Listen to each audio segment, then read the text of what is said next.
Greetings to our viewers from around the world.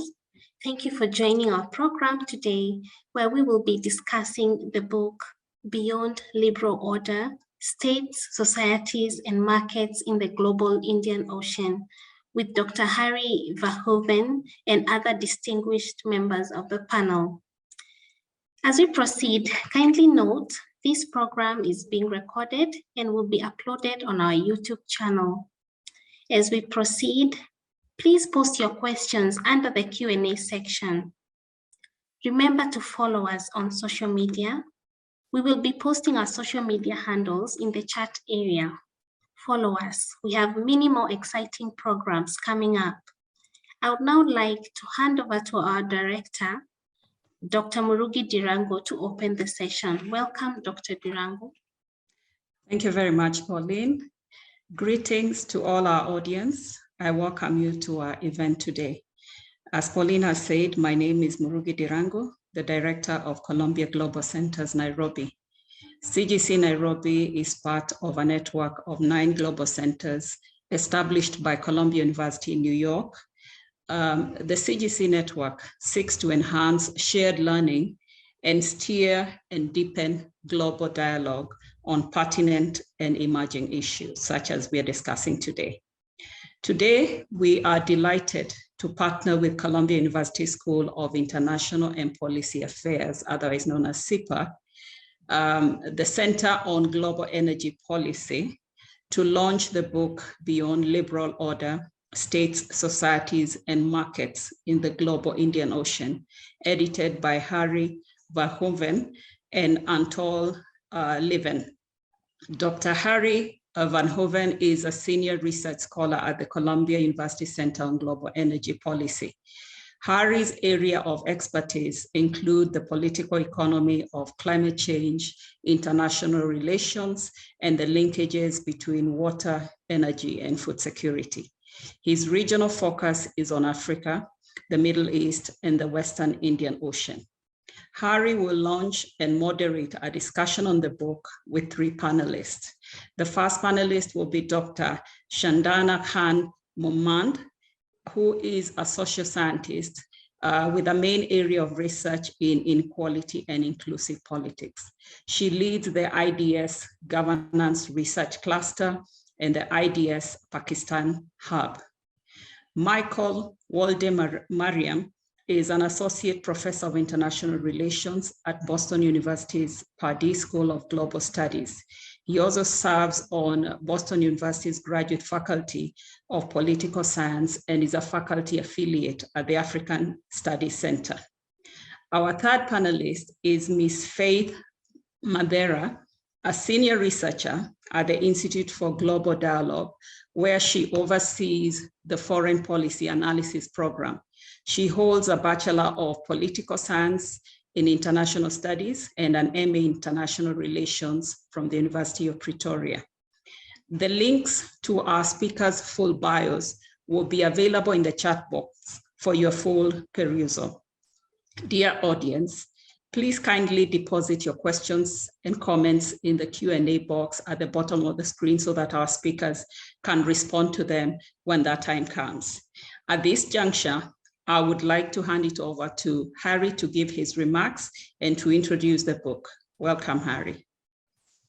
Santa Sana Murugi, it's a real pleasure to be hosted by you and your team. Thank you so much for the efforts that you and Kaim and others in New York and Nairobi have been making to make this possible for us to be together, virtually at least, to talk about the book that Anatol and I have indeed edited over the last couple of years, and of which we're fortunate to have 2 outstanding contributors with us here in the forms of Chandana and Mike. What I'm going to do, and I'm going to share some slides for that, is briefly give you the outline of the book to talk about. Can you see that? You can? Wonderful. To really talk you through a bit the conceptual vocabulary that the book uses and how to understand certain key terms and certain key periodizations, kind of setting out the parameters of the questions we ask. And then Chandana and Mike are going to talk about their chapters focused respectively on questions of democracy and democratization and what that looks like in the global Indian Ocean, and questions of self-determination, its links with illiberalism, as will be presented by Mike. Now, perhaps we should start with this term, the global Indian Ocean. Now, the Indian Ocean world, as many of you might know, is home to the greatest range of cultures and religious traditions, of an extraordinary heterogeneity of political and economic systems and networks. And it's also home to about 3 billion people, about 2.5 billion people immediately adjacent to the oceanic rim, and another 500 million or so in states quite close to this world. And it is an extraordinary dynamic place. I mean, this part of the world, people who are born, it's an extraordinarily young part of the world, but people who are born here are more likely than anywhere else, A, to be multilingual, B, to move in their lifetimes from the countryside to the city, and in many cases from those cities to overseas destinations, very often within this global Indian Ocean world. We know, of course, that many of the economies along the rim have recorded some of the fastest rates of economic growth in the last 20, 25 years. Population growth is very high. This is also a region where climatic changes are not just future scenarios, but already lived realities at this moment in time. And so we're in many ways defining challenges facing humanity in the 21st century, questions of poverty reduction, of peace and stability, of responding to global warming will meet, if you like, their defining hour. So it's a very dynamic, very unpredictable, very diverse region to be looking at. Now, despite all of this, it is remarkably absent from mainstream accounts in international relations, and especially from mainstream accounts of international order, as international relations theorists would call it. And this is especially so in what is really the dominant paradigm of thinking about international relations in the last 30, 40 years, and that is that of the liberal international order. Now, for those of you who are not intimately familiar with some of this jargon, both proponents as well as theorists of liberal international order suggest that something fundamentally changed in global politics after 1945 and again after 1989. And there's something that's fundamentally different about global politics today as it was, let's say, 400 years ago or 1,000 years ago. And that difference is really encapsulated in the difference between primacy, as IR theorists would call it, and hegemony. Primacy refers to kind of the traditional way of seeing international order, that is to say, in terms of material preponderance. There is such a huge economic and military difference in power between one or more great powers and all the other polities in the international system, that this is the way in which powerful states structure the international system, regardless, so to speak, of the opinions, of the views, of the interests of others. The concept of hegemony is a more subtle concept, and that refers particularly in this context to the ability to have at least some of your aims and some of your objectives legitimized and accepted by others.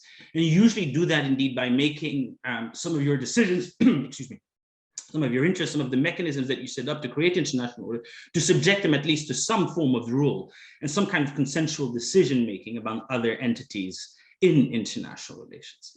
And theorists of liberal order like to suggest that especially the US-led liberal order emerging after 1945 and of course deepening after 1989 has been, for that reason, because it is consensual, uniquely successful in terms of, and to use John Eikenberry's words, in terms of the provision of security, wealth creation, social advancements, the most successful order in world history. And we understand, in the book, liberal order indeed as comprising 3 main pillars: political pillar, that is to say the promotion of democracy, Shannon is going to talk about this, an economic pillar, what we refer to as the Washington Consensus or free market economics, and a military pillar, American military preponderance, what we refer to as the Pax Americana. Now, importantly, in conceptions of liberal international order, there is an assumption, and that assumption is that the liberal international order requires liberal democracies as building blocks, and the liberal international order will only be as liberal and as democratic as its building blocks are, as its constituent parts are. But that simultaneously, too, it is one of the core goals of liberal international order to create more units that resemble those founding pillars, if you like. That is to say that the spread of ideas of liberal democracy and free markets and alliances with the United States is an integral part of the ambitions of the social content of order. Now, many of the theoreticians of liberal international order will freely admit that large swathes of the world, in Africa, in South Asia, in Latin America, in the former Soviet Union, do not really resemble in any shape or form the world I've just described, whether at the normative level or at the practical analytical level. And this is profoundly troubling, of course, if half or more than half of the world is left out of our dominant understandings of international relations. Surely there's something wrong with our theoretical framework. And it's really from that dissatisfaction that Anatol and I began this project and began inviting people like Chandana and like Mike to reflect on what would actually be a more interesting way of thinking about it. And in doing so, we've borrowed a leaf from the discipline of the sister discipline, if you like, of global history, where in recent decades there's been increasing focus on focusing on seas and rivers and oceans rather than just on continents or on sovereign nation states as the fundamental units of analysis. And the moment you begin to think about international relations, not so much in terms of these sovereign states or continents, but you begin to understand it through the lens of oceans, you immediately understand that the international relations context in the Indian Ocean world is fundamentally different from, let's say, the North Atlantic or East Asia. In the North Atlantic and East Asia, you have the United States and its main allies, of course, that have institutionalized this liberal order through things like NAFTA and NATO and the encouragement of the creation of the European Union, the US-Japan Defense Agreement, the promotion and anchoring of democracy and free markets in a variety of ways. This is simply not the case in the Indian Ocean world, as we'll go on to discuss. Now, at the same time, in this book, we've also not wanted to fall into the pitfall of going to the other extreme. And there is a literature, certainly in history, and including in global history, often written from South Asia or with South Asian experiences in mind, that tries to assess the Indian Ocean's fundamental, almost innate difference. And it often creates this kind of romanticized image as a kind of lost world that was less westernized, less Europeanized, that has very little to do with liberal order as such, and that therefore should be seen as its other with capital O. In this book, we try to suggest another conceptualization. What we fundamentally propose is to see the Indian Ocean world as a meeting place of very different political traditions and practices, including those of liberal order as it has evolved over the centuries and decades. But at the same time, also a whole range of very heterogeneous practices, ideas, and institutions that continue to matter for politics and economics and social change today. And very similarly, we propose to see liberal order not just as a unilateral export from Europe or from the North Atlantic or from the US that is either willingly or unwillingly adopted, absorbed into these societies.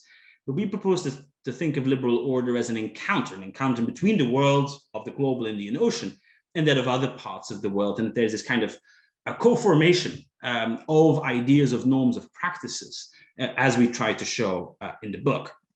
Now, just by way of concluding, just to briefly flesh this out in historical perspective, and then I hand it to Chandana.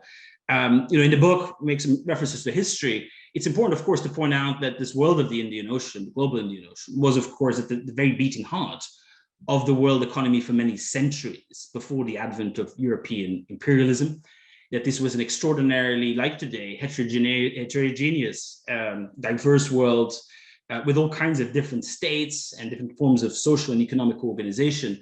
And what was remarkable was the density of ties of regional integration without a hegemon forcing or encouraging unification. There was no one state or no one empire that essentially wove these ties between East Africa, the Arabian Peninsula, South Asia, Southeast Asia, and maybe as far up as the South China Sea. That simply didn't happen. What you did see was a common understanding, often based on Islam and Islamic laws, a kind of common currency or a common language to facilitate this integration.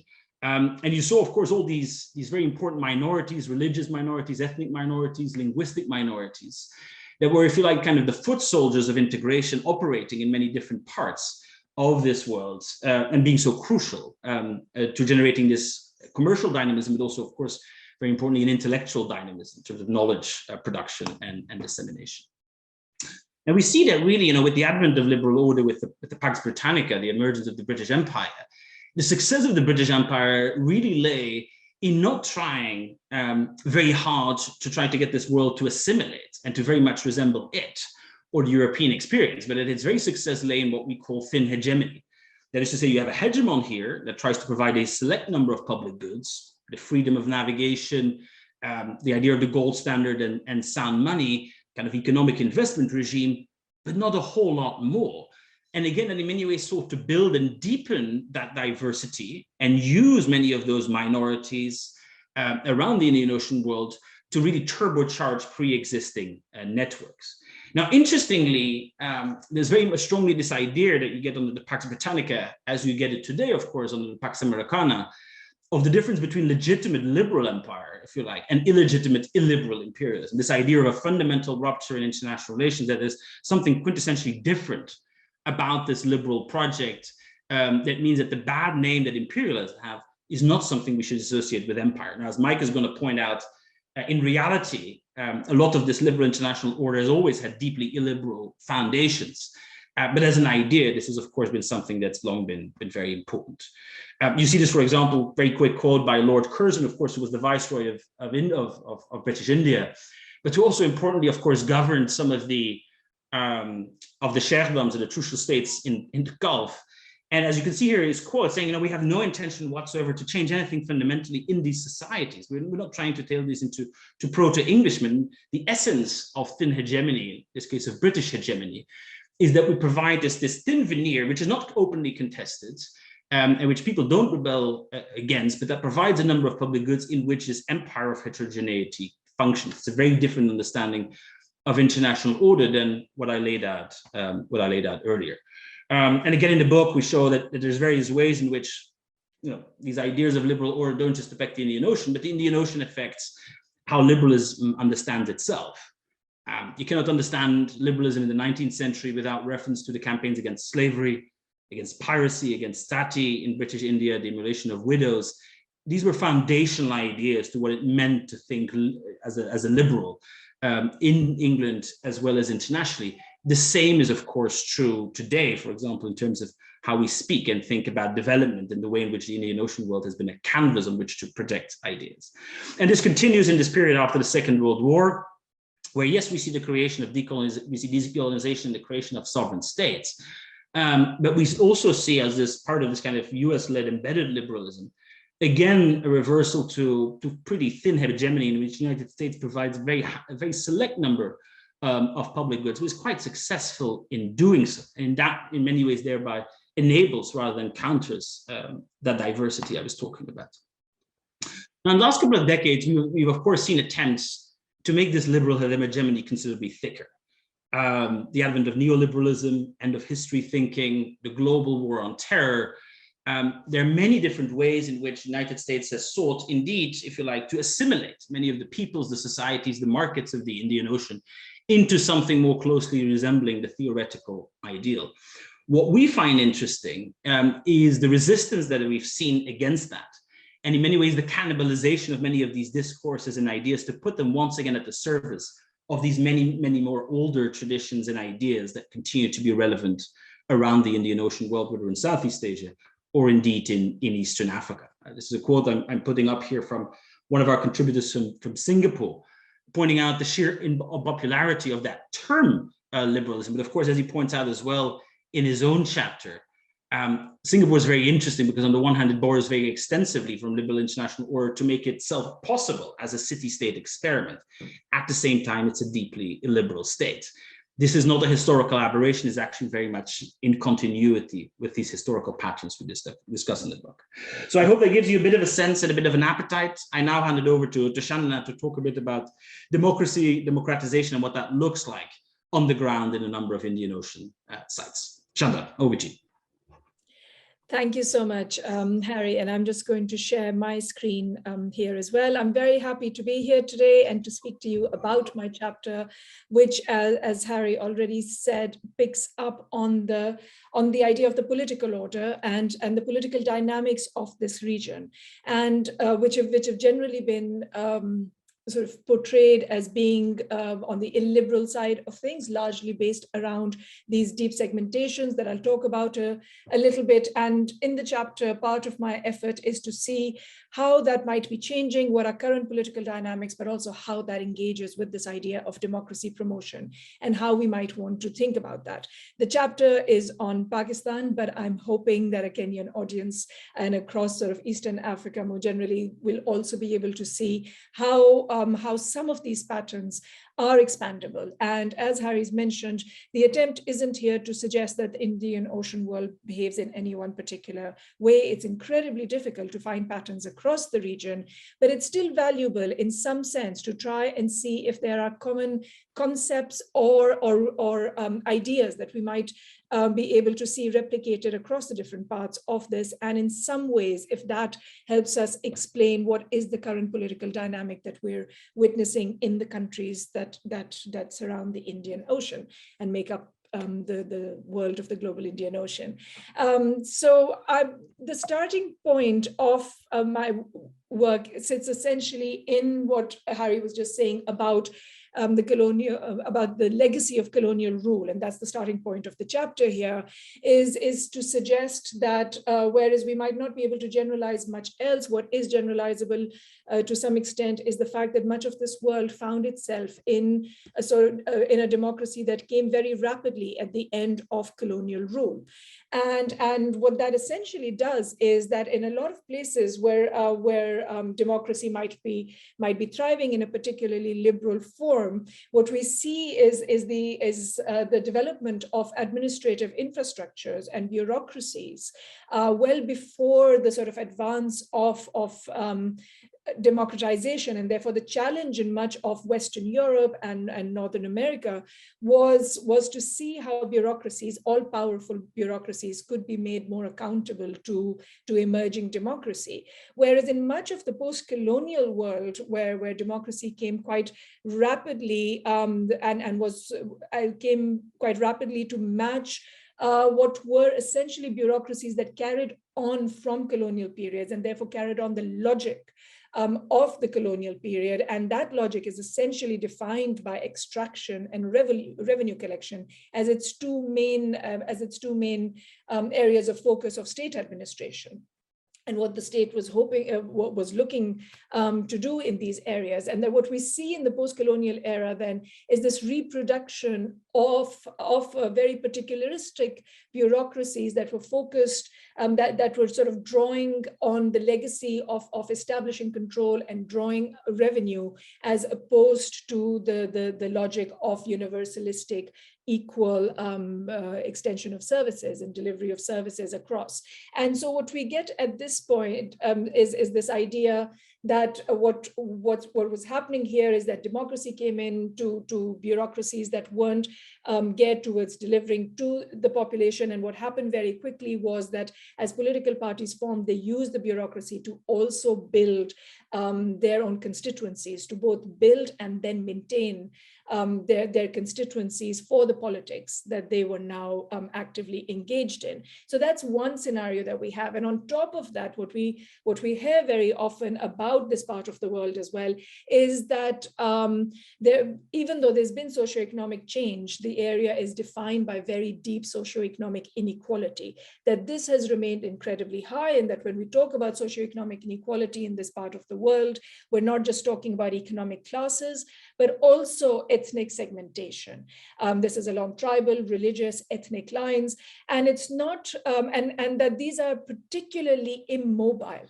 And I explain in the chapter that they're not immobile because they're immutable. The logic of these could change as our politics changes, as socioeconomic changes occur, but because the state, again, because of the previous dynamic that I've just talked about, because the state and its politics has seen to some extent the need to accommodate and build off these cleavages in the process of state formation as well as in its politics. So these cleavages, these social cleavages have become immutable simply because they've been built into the process of state formation. And that's the sort of, so within this then, what are the sorts of questions around our political dynamics that then emerge?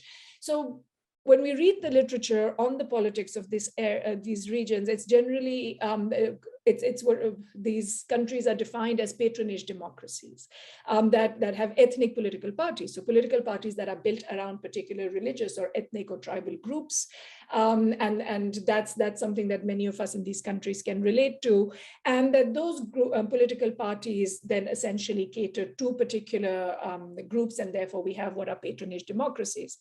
But the literature on patronage also tells us that in areas where it disappeared, again pointing to why patronage eventually disappeared in the US, for example, where it was very strong and where party machines developed along sort of racial and ethnic lines at some point, the reason why patronage starts to disappear in parts of the world is because of forces like industrialization and urbanization and increasing incomes. Because of which it makes vote buying practices, clientelistic practices, largely unattractive to voters. And at the same time, as this happens and people become more divided across classes, and as class inequality might increase, people become more drawn towards towards ideas, towards ideological politics and programmatic politics. And that's when patronage and clientelism might disappear. Any one of us listening would immediately say, well, we can see all of this happening across this part of the world as well. There's been industrialization and loads of socioeconomic changes that includes urbanization, as well as increasing incomes in general. Even so inequality may not have decreased, but over the decades, we have better statistics on poverty, and that there's been some level of poverty reduction.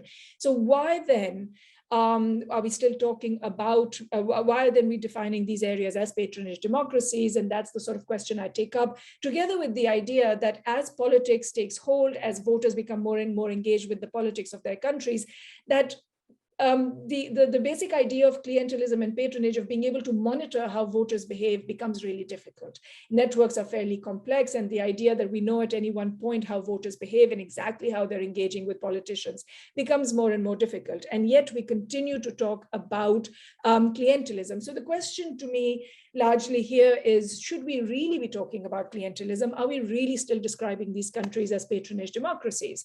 And the literature is split on this. There are those that say, yes, absolutely, this is still about clientelism, and that even though there are more vibrant democratic practices in these countries, they coexist with expanding and not shrinking clientelistic practices. And then there's this hybrid that's essentially formed between them.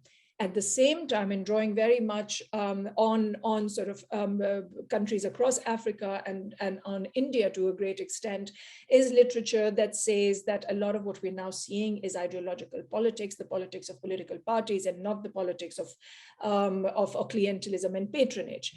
But yet at the same time, I think a lot of these questions continue to come at us. So the idea here then is to think about, what is the political dynamic? What exactly are we looking at? And just very quickly, I turn again to literature here, to theory, to say that there's essentially two types of clientelism that I mentioned in the literature. And I won't get into this in any great detail, but just to sort of point out very quickly that we have what is defined as what we could define as the clientelism of mass parties. So this is when parties have large political networks that work as machines around brokers, and these brokers then are part of these party machines, and they go out and collect votes and maintain votes for political parties, and they mobilize these networks of voters, especially around election time, but keep up this relationship in all the years that fall between two elections as well. And this is the form that we recognize in much of the literature that I've mentioned on this slide. But at the same time, in many parts of the Indian Ocean world, we also have what I would define as the clientelism of notables, where clientelistic linkages are based around the economic and social power, around the personalistic networks of particularly powerful individuals. These could be landlords, these could be tribal leaders, these could be religious leaders who are able to draw on votes because of their socioeconomic positions. And this has been suggested by more limited research as what produces modular parties. So these are not parties with vote bases of their own. What they do is they bring together these leaders, and so they bring them together as a way of sort of a puzzle coming together to create a political party modularly. And these parties then don't have strong internal structures. They don't have what they could consider their own stable constituency, because the vote moves with the leader, and wherever the leader goes, the notable goes, that's where the votes are going to go. And so my argument, my basic argument in this chapter is that what we see now in many of these countries is that there's an interaction between both, and that we might actually be able to see both. So what we now have is a hybrid clientelism that exists between these two varieties of clientelism, and that allow them to interact. So the brokers of a party machine may also be notables in the older variety of the term, but because parties are becoming more prominent and more important, that what matters now is not just the socioeconomic basis of power of the notable, but also which party that they're aligned with. And so that the party networks matters more, and that voters also value them not just for their personal power, but for them being close to parties, and especially winning parties, which is why leaders will move fairly often and not be a stable part of any one political party. The other reason why this interaction is possible is that parties play a double game as well. They're borrowing from economics. They have they differentiate across markets. So they may be modularly built around the power of notables in rural areas, but in urban areas they may act as party machines with more stable constituencies and with parties that connect to them through brokers, but not through the power of local notables. And so the questions that I take up here then is then what is it? I mean, if poor citizens value democracy, and we can see that there is a definite empowerment of the poorest through the vote, and given what we understand of this kind of clientelism and the fact that we see the illiberal order of notables coexisting with very regular elections now and real electoral competition, things that we can consider as part of the more liberal democratic order, what then is the micro dynamic that is created during elections? And with the Kenyan election coming up very soon as well, this is sort of attempt at figuring out what happens at the village level, where we can see this interaction taking place, and where exactly, with the empowerment of the vote through these more regular elections, and do we see maybe space opening up for more marginalized voters, or voters who may not be able to play a very a role in national politics, and that's essentially the question that took me to 4 villages in Pakistan that I'll speak about very quickly on the next slide before wrapping up. But the question that really sort of troubled me was, in what ways does the unequal status of voters within their communities interact with this empowerment that is now offered to them through this more liberal form of politics that we see? So the chapter is based on a study of 4 villages that I observed across 2 elections in a rural heartland of Pakistan. It's a part of the country that's particularly important to its national politics, because it's a province in which whichever government wins the province essentially wins the center, just because of the way the demographics work in the country. I differentiate these villages across their different colonial histories, their difference in socioeconomic inequality, as well as their ability to have moved away from landed power and the power of notables, the socioeconomic power of notables, by observing as a proxy their proximity to town, and therefore other forms of opportunity, other forms of social mobility. And so I selected villages based on this, the cases based on this criteria. And as a definition of what I wanted to see as the working of democracy within these villages, I take fairly standard measures of democracy and of democratization. And these are 2 basic standards that we've seen repeatedly in political science: the fact that democracy is essentially contestation and inclusion. And what I want to be able to observe in these villages, to observe contestation, I want to know if there's new challenges that we can see to the power of the traditional landed notable, the elite. And to be able to observe inclusion, what I want to be able to see is whether local politics is opening up more to local voters to be able to express what it is that they really need, vis-a-vis the power of these local notables and the clientelism that they are engaged in with these local notables. So are decisions within village politics more inclusive of poorer voters, for example? Or on the other hand, if it's not the internal politics, I want to be able to see people exiting this local politics and connecting directly to political parties, away from the power of the local notable, and being able to exit the village politics and go directly up to connecting to party brokers at a higher level, or even directly to parties. And so I call that supra-local collectivities. It's essentially talking about some kind of a class organization or some kind of party organization that essentially moves them out of the logic, the very localized logic of village politics. So those are essentially the two dimensions on which I'm measuring democracy. And the graph at the bottom essentially just sort of sets out these villages in a very linear, simplified fashion of the sorts of engagement that I was able to see across these three villages. So on the extreme right, where I saw the least amount of competition and inclusion, this is a very remote village where people have had very little opportunity to move away from the power of the landlord and are dependent on the landlord to a very great extent for their politics, and therefore are in deeply clientelistic relationships, but also relationships of dependence on the village landlord. It's a fairly hierarchical village. And on the other extreme is a village that's very close to a town, and where politics as a result and is a little bit more equal, but the politics is basically factional two-party system that's working in this. What's interesting about these is that the villages are very close to one another. They're in the same district, so we should be able to generalize across them. But we're not able to generalize across the politics of these four villages. The one in the center has a very deep sense of class politics in which the rich have, the poor have organized against the rich.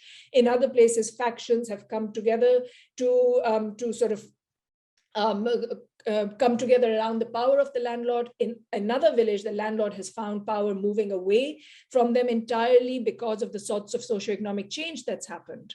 So it's the details of these villages are in the chapter, but what we can actually pull out of the experience of this and what is more generalizable, and then I test this in my book, for example, across a very large number, across a much larger number of villages.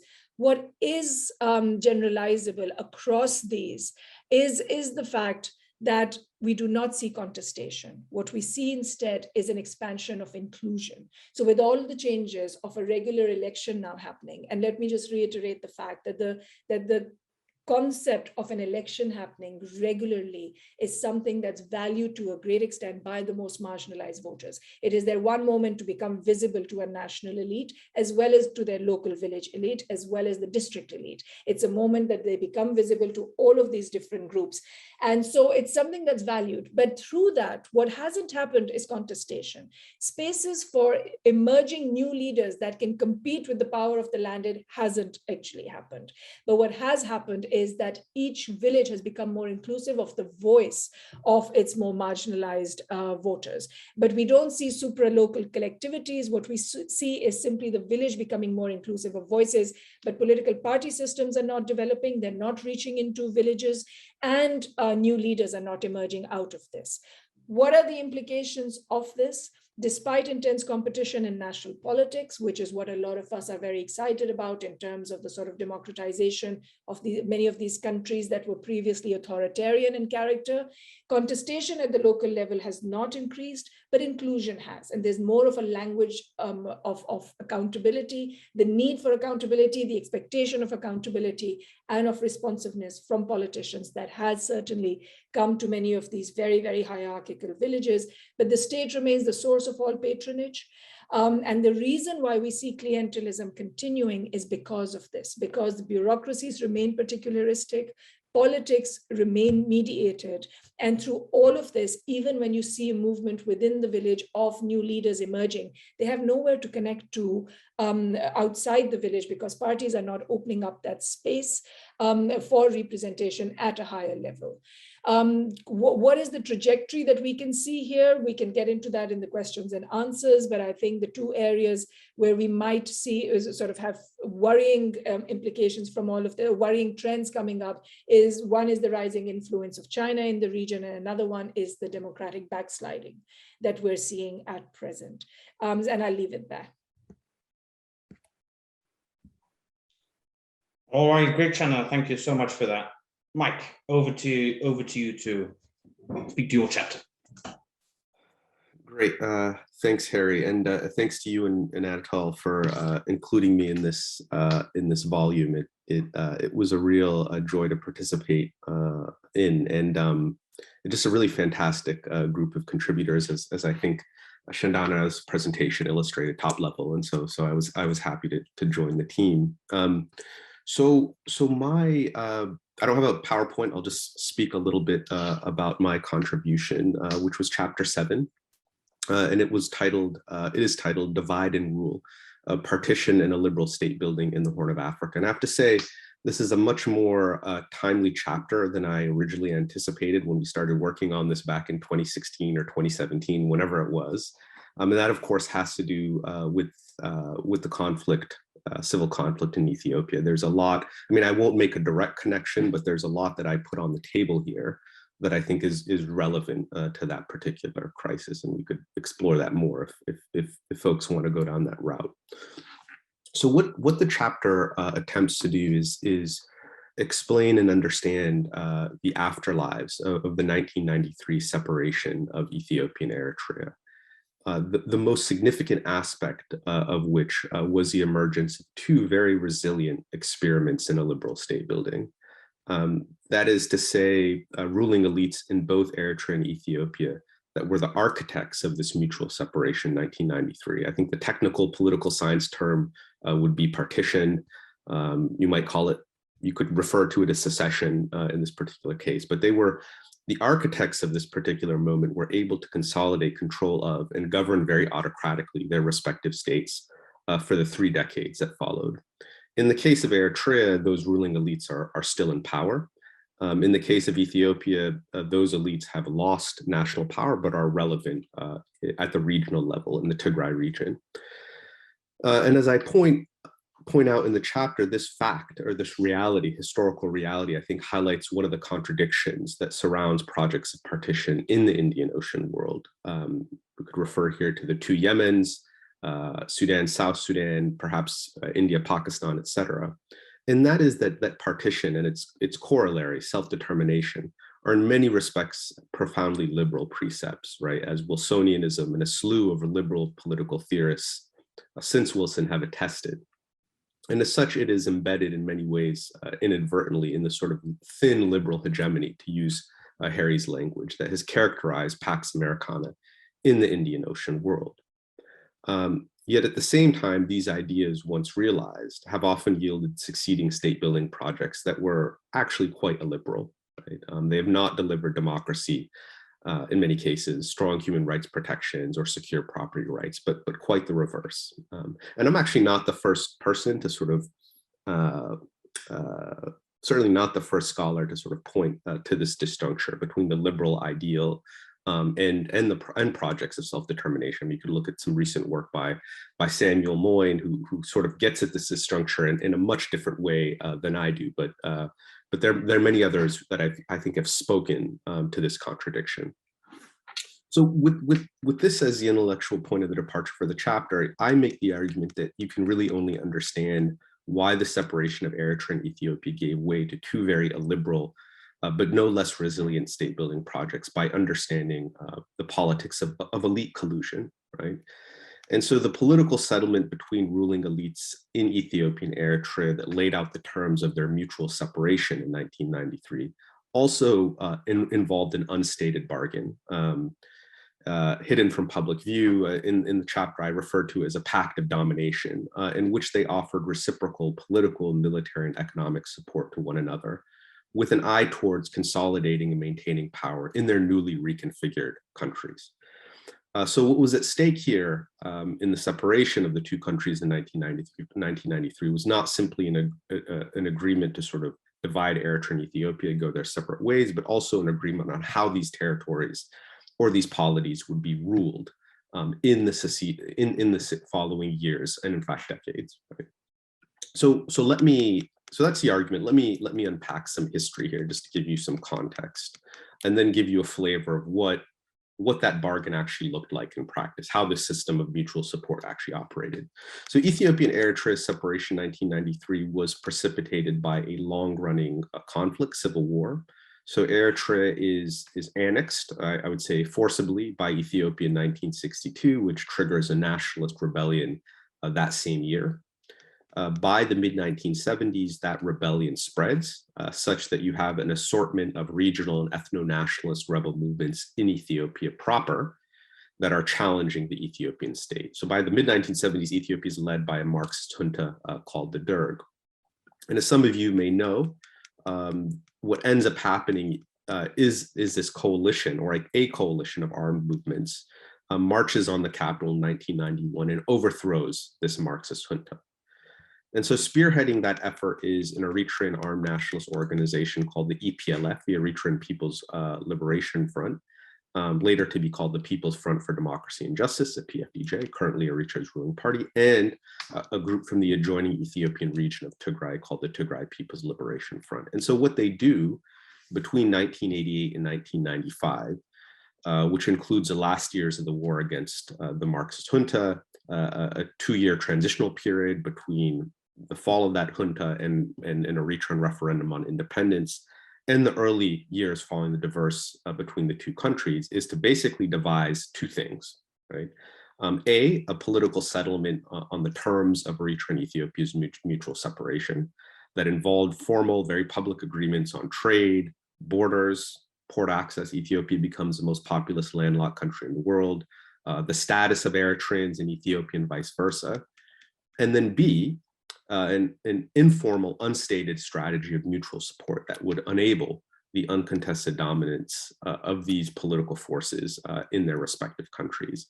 And I would maintain this mutual support was quite essential to their successful consolidation of a liberal state building projects at a time when things really hung in the balance for these newly ascendant elites, particularly for the TPLF in Ethiopia, but I think there were vulnerabilities for the EPLF in Eritrea as well. So it's not the only factor. I mean, when we talk about the emergence and sustainment of authoritarian regimes over a period of decades, that's a highly contingent, complex outcome that's dictated by a range of factors, without question. But I think understanding this early consolidation of authoritarian state building projects is quite relevant, right?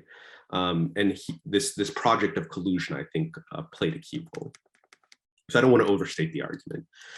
So briefly, what I do in the chapter, is chart how Eritrean or EPLF support for the TPLF in Ethiopia boosted the TPLF's political hegemony in the sort of post-Derg Ethiopian rump state, and then the sort of reciprocal support that the TPLF provided to the EPLF to ensure that the EPLF would consolidate political control over a newly independent Eritrea.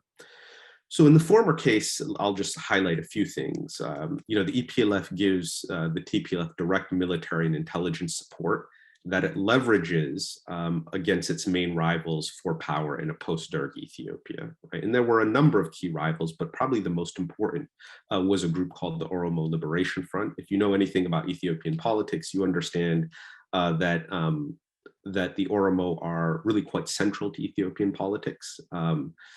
Both figuratively and literally. I mean, the capital is surrounded by Oromo-speaking territories. So if you want to control, it's also the most populous ethnic group in Ethiopia, although there's some internal political cleavages that are relevant to that community. But if you want to control Ethiopia, establish your political writ across the country, you've got to deal with potential political rivals in that community. And so even before the Derg is ousted, the Eritrean side is offering military intelligence support to the TPLF that can it leverage against this particular rival or adversary. The EPLF, in speaking to this particular issue, the EPLF helps the TPLF construct a sort of TPLF-aligned alternative to the OLF in Oromo regions, using Oromo POWs that were actually in the custody of the of the EPLF, right? And so they basically create an Oromo party, loyal or aligned with the TPLF, that can then be used to consolidate their control of that particular region and demographic. The EPLF also applies considerable diplomatic pressure on the OLF in 1991 to join a transitional government, Ethiopian transitional government, that is pretty clearly dominated by the TPLF. All of the key ministerial portfolios are occupied by TPLF figures, the foreign ministry, the defense minister, the prime minister. And so that is in many ways, I think, fair to say, a TPLF project.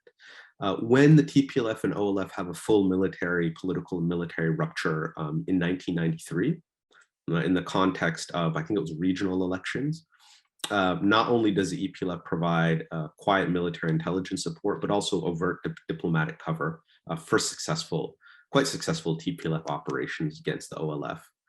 And then there were other things sort of outside of the military realm that were quite important. In 1991, the EPLF avoids a unilateral declaration of independence for Eritrea, in part because they draw the conclusion that this might create some serious political problems for the TPLF in Ethiopia at a time when things are in flux. They're still quite fragile, so they basically move to a referendum over a period of 2 years to kind of give the situation in Ethiopia some time to settle. I mean, there were other considerations as well, but that was part of the calculus. And then in the 2-year transitional period between the Derg's ouster and an Eritrean referendum on independence in 1993, the EPLF really cedes any voice it might have had on Ethiopian transitional affairs, even though it was technically still part of Ethiopia, in a manner that really grants the TPLF sort of full freedom of movement to shape the transition process, the post-Derg transition process, to its own ends, right? And again, there are many reasons why Eritrean elites at this juncture would want to associate themselves from transitional affairs in Ethiopia, because of course Eritrea and its leadership, its population was angling to become an independent country, but they certainly could have exerted more influence on the transition process itself, given they were still technically part, in a legal sense, of the Ethiopian state, and they pretty much allowed the TPLF to shape the transition to their own ends. Now, on the other side of the ledger, the EPLF's attainment, so if we think about what the TPLF did to support the EPLF's consolidation of power in Eritrea, the EPLF's attainment of sovereign statehood for Eritrea was very much in the EPLF's political interest, and the TPLF really facilitates, I would say, a pretty seamless process of independence for Eritrea, really rejecting or desisting from any kind of conditionality that might have complicated that process of separation, of legal separation. The TPLF also helps channel international donor support to Eritrea between 1991 and 1993 in this transitional period, when the EPLF doesn't have the full legal personality of a government, can't borrow in the international system. And so the TPLF, I think, and its government support them in that way as well. The TPLF also sort of supports and aids and abets the EPLF's efforts to kind of target and eliminate its opposition, Eritrean opposition throughout the region, but particularly in Ethiopia proper, right? So they kind of facilitate that campaign. It was a more or less a quiet campaign, but it was a violent one, right? And then just another tidbit, I mean, the TPLF facilitates the EPLF's expulsion of roughly 100,000 rather, persons who were understood to be Derg collaborators or sympathizers in July 1991, right? So these are Derg sympathizers, or framed as Derg sympathizers in Eritrea after the war ends. They're expelled, and the TPLF they're expelled to Ethiopia, and I think the TPLF offers political cover for the Eritrean government to actually do that, or the EPLF to actually do that. And then the final thing I would note is quite interesting. In 1994, Eritrea and Sudan get into pretty close to a full-fledged conflict. It doesn't get there, but very serious tensions, armed hostilities in the Eritrea-Sudan borderlands. And the TPLF over a period of time supports the Eritrean position on that conflict.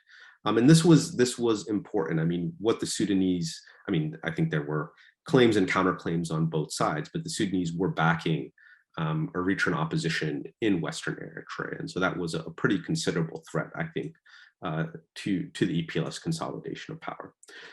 So I will leave it there. I think you get a sense of what the kind of mutual bargain elite politics of elite cohesion surrounding the partition of Eritrea and Ethiopia in 1991 actually looked like. And I think it is just one example of how sort of the liberal project of self-determination, at least on its face, can sort of morph into something quite different, a very robust experiment in authoritarian state building. And I just say, you know, we see parallels in other contexts in terms of the kinds of elite cohesion associated with partition. I mean, I think about the case of the Sudans and the politics of the comprehensive peace agreement between 2005 and 2011. That was a very, you know, arguably very much about not only securing South Sudan's independence, but ensuring that it happened in a way that kept the SPLA in power in South Sudan and Bashir and his coterie in power in Khartoum. So I will leave it there and look forward to any discussion. Thanks. Thanks so much, Mike. Much appreciated your reflections on your chapter and the wider implications. Now we have a chance to hear from our discussant, Faith Mavera, who's been so kind to take a look at our manuscript, and keen to hear what you have to ask, say, comment. The floor is yours, Faith. Thank you so much, Harry. Thank you also for my co-panelists. It's a pleasure to be part of this very timely conversation. I think a starting point for me would be the idea that if we're in agreement, as Harry sort of explained at the beginning, that changes are afoot in the international order, and that the key variables of this change include the distribution of power, the strategies by which the big powers seek to achieve their goals, and the extent to which these norms are shared and contested. If that's the point of departure, what we are not in agreement about is what the coming world order would look like. And so some have argued that we'd have a reconfigured American hegemony where the balance of power, great power competition would be the ordering principles. Others view it as a multi-partner world order where you have an emphasis, for instance, on bigger questions of diplomacy. Others, like Amitav Acharya, for instance, zero in on the trend towards a regionalized world order. And he particularly outlines this concept of a regional world perspective, which is where we see regions emerging at sites of ideational and normative contestation and as sites for resistance and compromise. And that this, as sites, they also include both states and non-state actors, and they transcend borders and also overlap into other regional and global spaces. So this is the idea of what some of you have heard the term called a multiplex world, where we have pluralism, we have heterogeneity, and we're also moving towards a culturally and politically diverse group of great and regional powers with an expanding core and a shrinking periphery. So I think here that the book's premise, based on the concept of a global Indian Ocean, resonates with, one, this view of a world in transition, which is strikingly different from the Western global model. And secondly, that this world in transition is also taking on a more layered form, and that in this pluralism and the globalizing imperatives of shared fates require common positions that require management of public goods, your transitional threats, questions of migration, questions of global economic governance, for instance. And here, I think the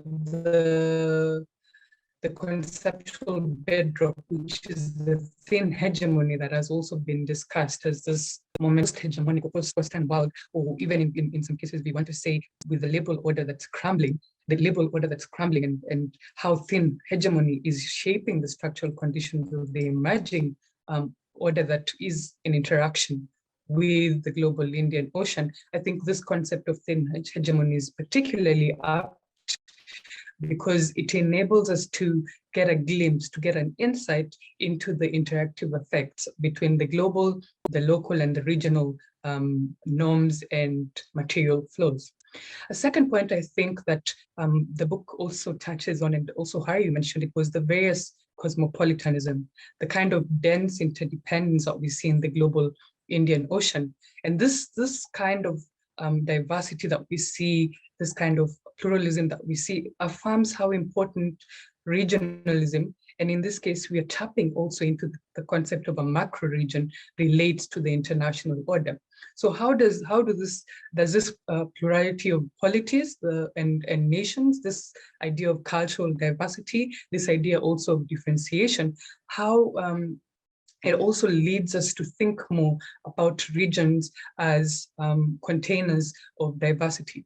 So broadly speaking, these observations, I think, point us to the direction of thinking and points us to actually think a bit more carefully about how the architecture of world politics is emerging, and the extent to which we are living in an emerging multi-regional system of international relations.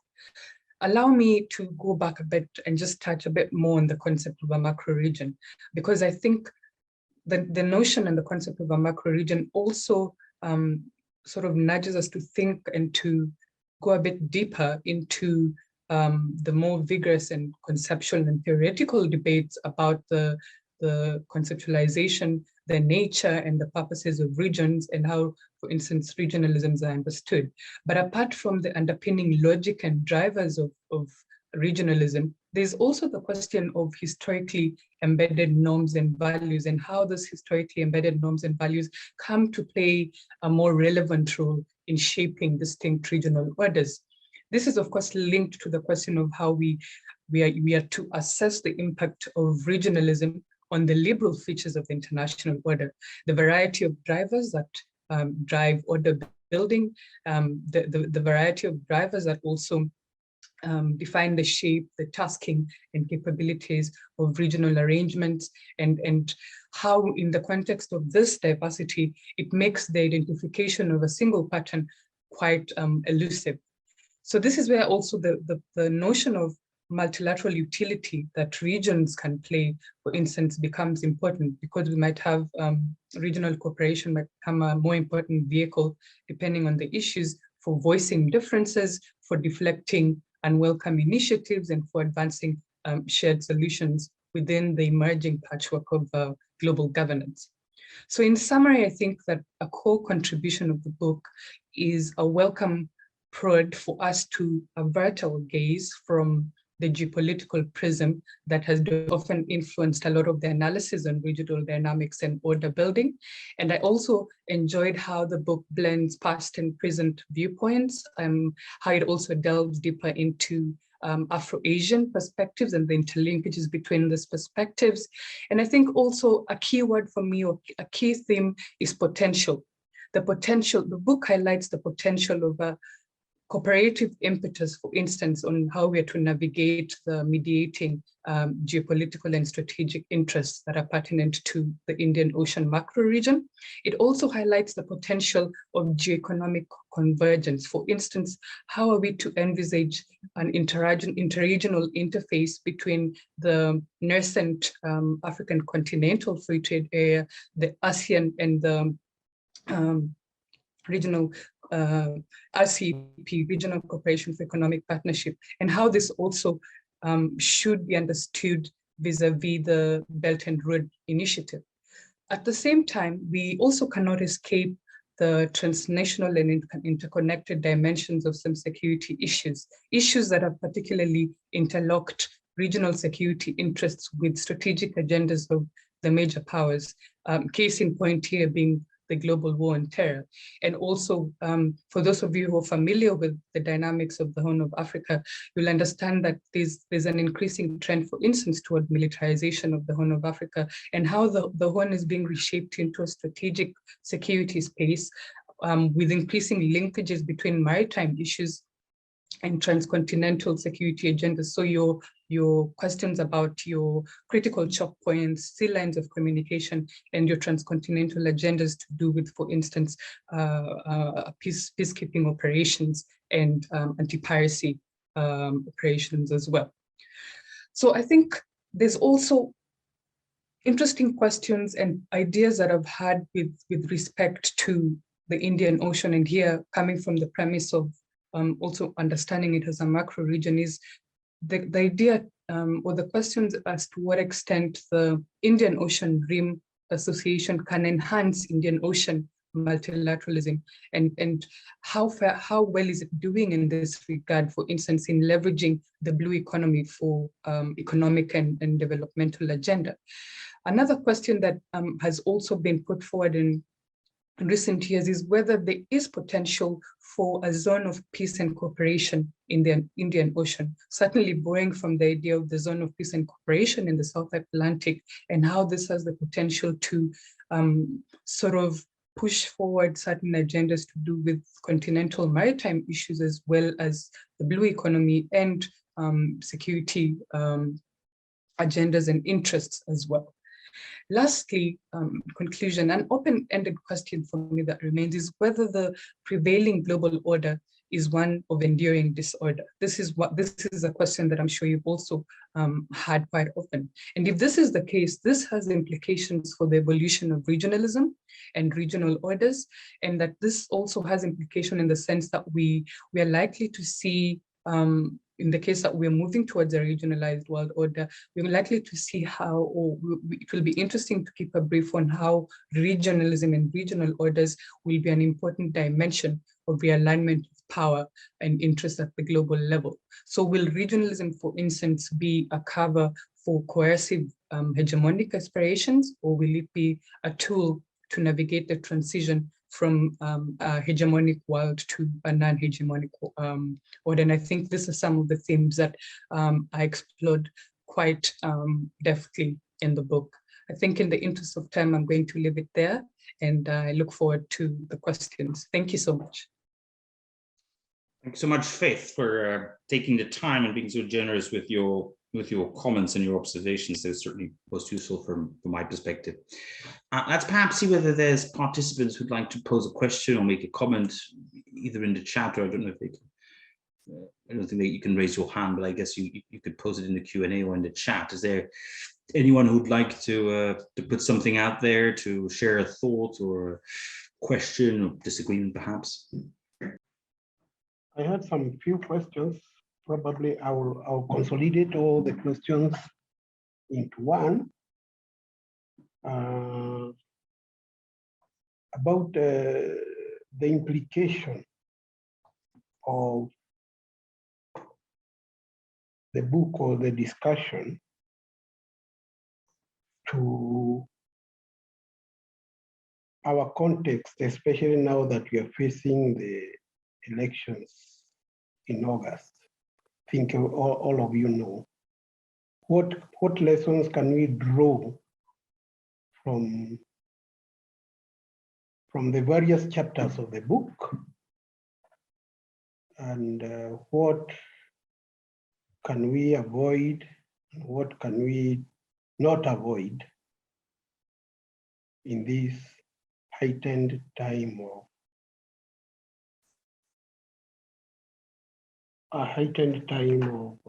elections? Probably number two,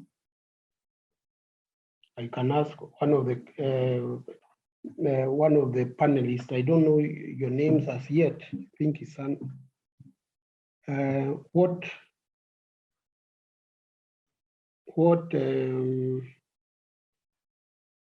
informed the research on villages, the 3 villages, and what was the criteria used to choose those villages? Is it education levels?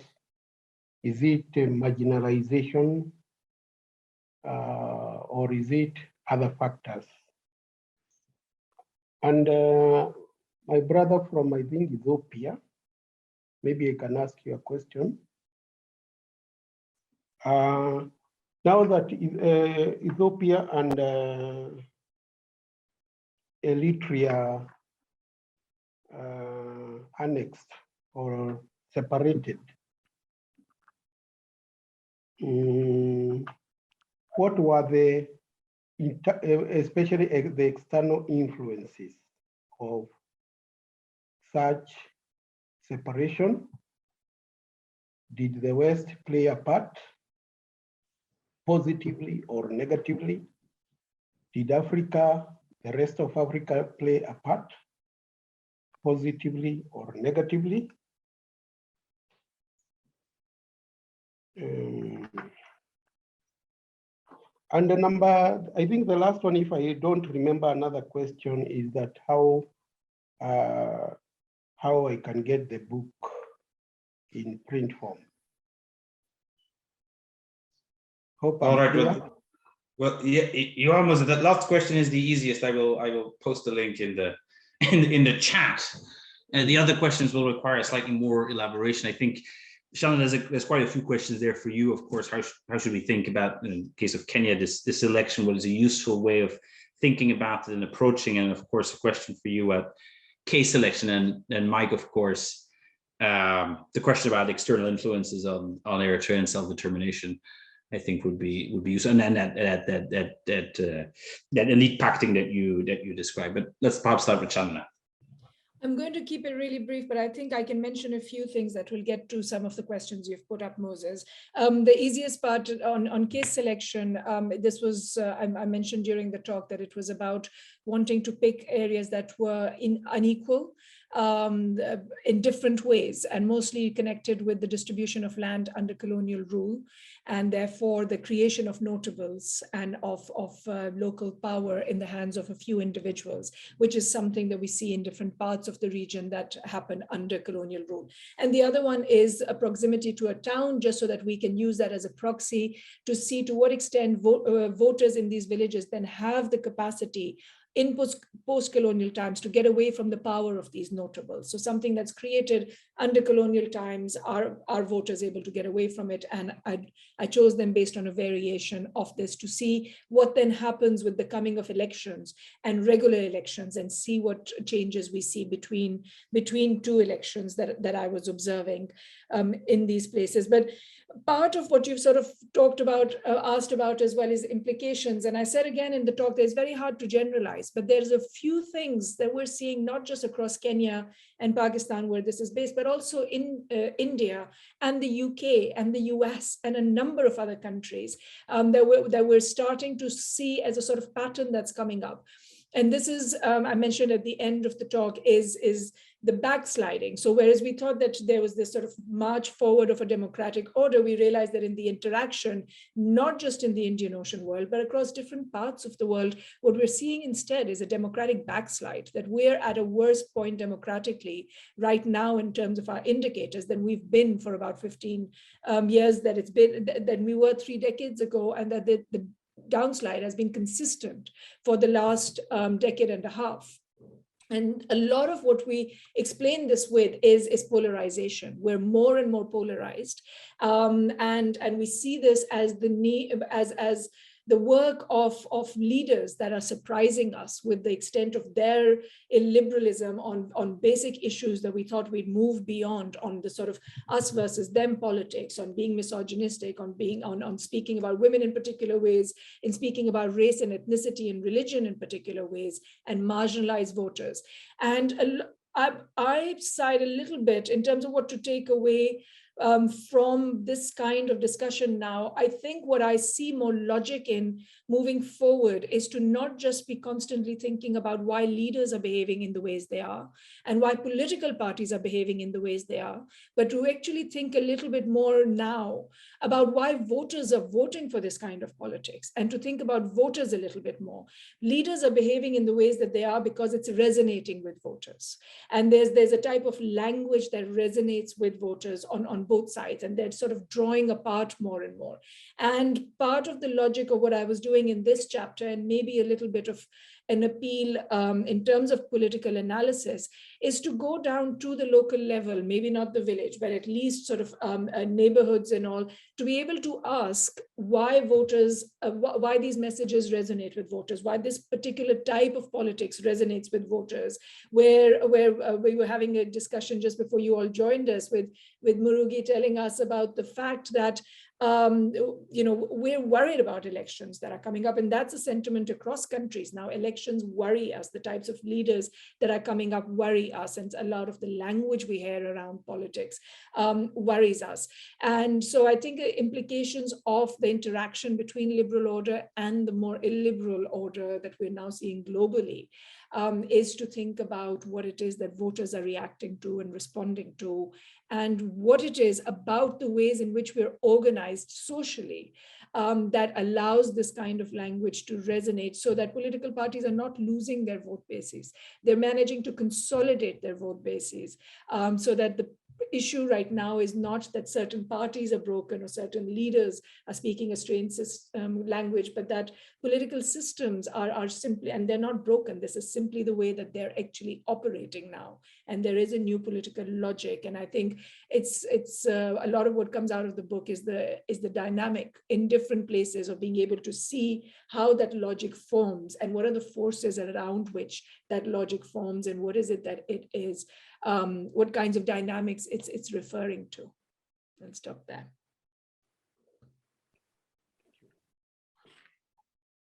Great. Maybe Per, if it's okay, I can jump in. Yeah, great. Moses, thanks for the questions. They're really excellent. And just to clarify, I'm of Eritrean origin. Just to put that on the table. So on the sort of the external dimensions of sort of Eritrea-Ethiopia separation, I mean, I think if you go back to the 1950s and 1960s, so if you put the whole Eritrea-Ethiopia issue and conflict into historical relief, you'll see, of course, there was a major external dimension to it. I mean, Ethiopia leveraged external support from the United States, later from the Soviet Union, sort of radical African states like Libya, for instance, or radical states from the Middle East like Syria, Iraq, leverage that support to consolidate control of Eritrea and fight against the Eritrean nationalists. The Eritrean nationalists themselves attracted some support as well, particularly in the 1970s, from several parties from the Arab world as well, right? So that there was an external dimension to this. But once we get to the Derg's ouster in 1991, and when this whole arrangement is being crafted, this post-Derg political order and the mutual separation of Eritrea and Ethiopia, that was really something, and I think you can see it from my chapter, really something that was crafted by Eritrean Ethiopian elites. There's very little external involvement in that process of bargaining. Certainly in the late phase of the Derg, as it was clear the Derg would be ousted, the Americans were involved to some extent to try and make sure Ethiopia didn't totally collapse. But at a certain point, they were somewhat marginalized from the entire political process. So it was really I can call it a local kind of phenomenon in terms of how it developed in 1991. In terms, I mean, you asked a question about Kenya and what the book tells us about Kenya and the upcoming election. I will frankly defer to Harry on that particular issue, but I do think it is interesting. If you think about Kenya as I often do as an important part of the Horn of Africa, or Kenya as part of the East African community, it does strike me that in the view of many, particularly external actors, Kenya is kind of, the last bastion of kind of liberal democratic politics in this particular sub-region or sub-regions. Whatever you might think about Kenyan politics, I mean, the Horn is an absolute turmoil, right? And if we look at how, what seem to be promising political democratic transitions in Sudan, Ethiopia have shaken out, Kenya really seems like the country where if democratic politics is to stick, to be made viable, this is the place, right? And that certainly is a perception of a lot of Western actors, and I think is one of the reasons why Western states have come to see Kenya, particularly over the course of the last year, as kind of the partner of choice in the region, right? Kenya as the entry point for liberal Western states in terms of their engagement particularly in the Horn of Africa. So I think that is interesting. That's just an observation. Okay, I'll leave it there. Michael, there's a quick question by Faith for you. So Faith, go ahead, you wanted to ask. Yes. Yeah. While Michael is here, and I know he's written a lot also on secessionist politics and the Horn.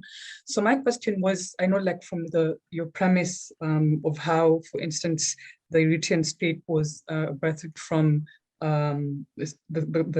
what you term as yes, partition politics, but also an element of self-determination, and in one sense, then it's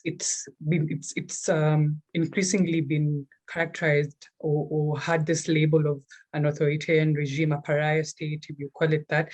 But the interesting thing is that there's also the argument that it hasn't collapsed in the sense of as to what you'd expect, but instead it's shown a particular sense of resilience. And I know that there's many intervening variables that one can link to that, such as forced conscription, patronage networks, etc.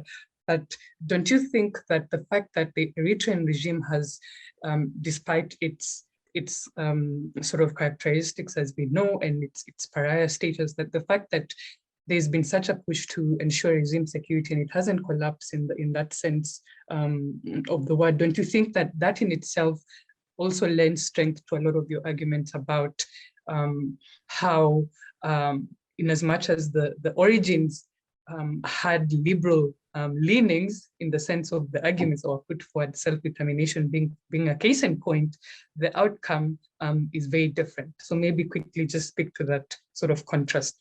Yeah, I mean, that is, thanks for the question, Faith. I mean, that is in part the question that I'm wrestling with, trying to understand the resilience of the regime and its state building project, despite all of the challenges it has faced. I mean, many of them self-inflicted. Some of them are a result of the vagaries of the international system, but resilient nonetheless. And as you note, there are many intervening variables. So, for instance, I think there is a way in which the ruling elites in Eritrea have kind of instrumentalized the country's international isolation to affect or consolidate the regime and make it resilient. And that there are a variety of mechanisms here, but certainly the point I'm making, I think holds true, that this early period of consolidation, regime consolidation, in the context of the mutual split between Eritrea and Ethiopia was quite relevant, right? And there probably was a different path available.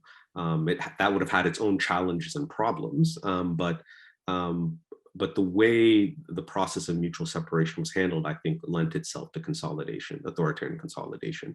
So yeah, I think the argument does illustrate the point you're making. And I should say, I mean, just as also as a side note to this, none of this is meant to suggest that the Eritrean project was a kind of elite project, right? It was one that has deep roots and deep support of the population, right? The Eritrean referendum for independence in 1993, 99% of the population voted in favor of independence. And that kind of nationalist ethos ideology in part explains the regime's resilience as well, right? They've instrumentalized it for their own ends. But this is not, I don't want to leave anyone to leave the discussion to think this particular self-determination project was an elite project, right? It was much more broad-based. Yeah, perhaps Faith, to pick up before we close here on one of the points you raised, this question about how does thinking about macro regions and regions in at this particular time and with this particular historical context, what does that tell us about prospects for either regional integrations? You mentioned the IOR, or other forms of kind of, let's say, multilateral cooperation between African, Gulf, South Asian, Southeast Asian states. It's of course difficult to say in the book, as you know, because you've read it. It's not an exercise in futurology, but I think what a historically informed answer would be is that this is a region that is extremely comfortable with various shapes of cosmopolitanism and internationalism, but not necessarily with multilateralism. There's very little precedent to suggest in either of the bloc between South Asia and the Gulf, or between the Gulf and East Africa, or between East Africa and South Asia, that it's likely that international organizations will be the preferred vehicle for either for elites or for ordinary people to pursue the goals they're trying to pursue. They may at certain points for certain specific issues add value, but that's very unlikely, I think, from a historical standpoint, from historical logic, to morph into something institutionally thicker. And that is in part, as we argue in the book, of course, because of the very particular nature of how global hegemony interacts with this region. That's in part, of course, a function of this very specific tradition of regional integration often being driven actually and genuinely from below. I mean, again, the great paradox here, at least in IR terms, is how do you get such levels of regional integration without some kind of top-down coercion, whether by India or any other Persian Empire at any one point, or anyone else. And up to the extent I think that there is a driver at the moment within the Indian Ocean, it's probably not India, which is top of the list for everyone's prospective hegemons list, but it's probably the Gulf as a block. There is no region that is actually more central, certainly to migration patterns, up to a large extent to financial flows, offshore and onshore, productive and very questionable and troubling in nature, than that place. And that's interesting because it's also, of course, the corner of the Indian Ocean that is most densely integrated in global structures. And again, this is why we use the term, of course, global Indian Ocean, because as you know, what we're not trying to say is that this region is somehow separate from the world. This region is very important to understand the world, and the world is very important to understand the region. And I think what we're seeing with the Gulf again is historically very recognizable. It's a logic that was very much at the heart of the British Empire in previous episodes, and I would suspect that would continue. And as Rana Mitter argues in the book in his chapter about China, one of the reasons why China, certainly under Hu Jintao, to some extent also under Xi Jinping, has been quite comfortable with this range of pluralism. It's exactly the fact that, like other actors in the ocean space, can pursue some of its objectives without necessarily being constrained by an IR logic that it finds for its own reasons very threatening and problematic. And so again, yeah, to your point, absolutely, if I had to make an assessment in some respects, perhaps the world of tomorrow will look more like the Indian Ocean world, of some degrees of commonalities and integration, and other areas where actually that's pretty thin. And so rather than the Indian Ocean being a leftover, if you like, of the world of 500 years ago, maybe that's where parts of the Pacific and the North Atlantic should be looking to understand their own future possibilities. But thanks again for your comments and your thoughtful remarks. Murugi, I think back over to you. Yeah. Yes, thank you very much, Harry. And thank you very much to all our panelists, Shandana, Faith, and Michael, as well as to Moses, who is also part of the panelists today. We thank you, our audience, for joining us today. This has really been an interesting discussion, and especially very, right now, we are looking at some of these issues as far as Kenya and politics and so on. And as a non-expert, it has been quite an interesting discussion because it helps me to understand some of what is going on in Kenya right now. We have political parties that are talking about, have a hustler narrative of the vulnerable and the poor against the dynasties, the rich. And that's how, they've divided up the population, and we hope they don't tear us apart as a country. But we are really happy, grateful for you joining us today. Our time is far gone, but we hope you can join us for future events. Be on the lookout for announcements on other topics. And it's not for now. I'll wish everybody farewell, goodbye, and thank you so much. Bye. Thank you so much, Murugi. All the best there. Stay safe.